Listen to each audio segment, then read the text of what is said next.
उन्होंने ये दावा किया था कि इंडिया के खिलाफ जंगी हिकमत अमली मियां मोहम्मद नवाज शरीफ ने बनाई थी और जंग जीतने में उनका किरदार था।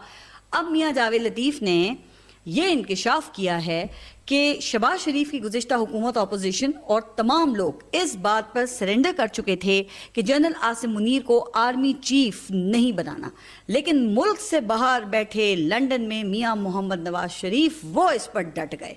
वो कहते हैं कि मुल्क में सिर्फ दो लोग इनके साथ इस मौक़िफ़ पे, यानी कि मियां नवाज शरीफ के साथ इस मौक़िफ़ पे साथ खड़े थे या उनको सपोर्ट कर रहे थे, और उनमें से एक मियां जावेद लतीफ़ और दूसरे ब्रिगेडियर मुजफ्फर रांझा। मियां जावेद लतीफ़ मजीद ये फरमाते हैं कि अगर मियां नवाज शरीफ ना डटे रहते तो general Asim Munir army chief ना बनते, और अगर वो चीफ ना बनते तो फिर जंग कैसे जीती जा सकती थी। तो है ना ये मज़े की बात। वैसे मियां जावेद लतीफ़ के लिए ना ऐसी थ्योरी पेश करने पर प्राइड ऑफ परफॉर्मेंस तो बनता ही है, वरना कोई और इतने दूर की कौड़ी ला सकता था।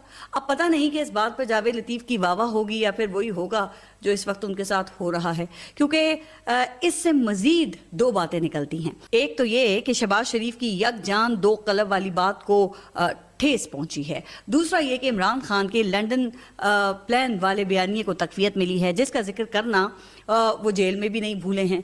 ऊपर से ब्रिगेडियर रिटायर्ड मुजफ्फर रांझा का नाम भी ले लिया है, जिनको आपको याद होगा कि इमरान खान ने 2013 का इलेक्शन चुराने का एक बड़ा किरदार कहा था, या वो इनको एक बड़ा किरदार समझते हैं। मुझे खदशा है कि ऐसी बातों से कहीं मियां जावेद लतीफ़ का अगला इलेक्शन भी ख़राब ना हो जाए। अगर वो यकजान दो कलब को अलग करने पर तुले रहे तो ऐसे में फिर सिर्फ मियां जावेद लतीफ़ के लिए तो दुआ ही की जा सकती है, लेकिन जब वज़ीर आज़म खुद ऐसी बातें करने लगें तो फिर किसी और से उनको शिकायत तो नहीं होना चाहिए ना।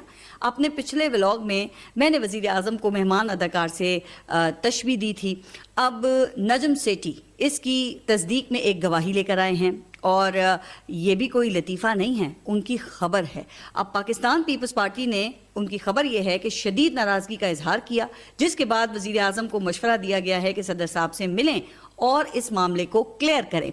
फिर वज़ीर आज़म ने ऐसा ही किया और सदर से नाराज़गी की वजह पूछी, जिसके जवाब में सदर ने कहा कि बजट में आपने हमें पूछने तक की जहमत नहीं की, जिस पर वज़ीर आज़म ने कमाल मासूमियत से जवाब दिया कि इसमें नाराज़ होने की क्या बात है जनाब, पूछा तो मुझसे भी किसी ने नहीं है।